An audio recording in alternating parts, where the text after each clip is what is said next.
তো বন্ধুরা আবার চলে এসেছি ভিডিও নিয়ে। তো আমার মানির পিগি ব্যাংক ওপেন করছি, আর এখন আমার মানির অর্ধেক ভরে গেছে। ঠিক আছে, তো দেখি কত টাকা জমলো। তো ঠিক আছে, চলো দেখি। এই 200 টাকা বেরিয়েছে, দেখি কত টাকা জমলো। এখানে এখানে কত জমেছে দেখবো আমি।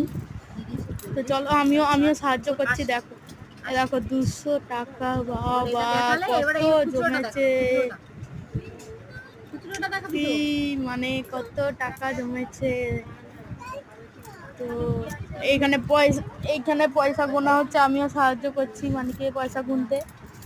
তো পুরোটা তো দেখানো হয়নি এই পার্টে, তো পরের পার্টে দেখাবো টোটাল কত অ্যামাউন্ট হলো।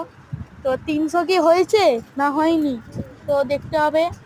আর দেখার জন্য লাইক সাবস্ক্রাইব করে দেবে, কমেন্টও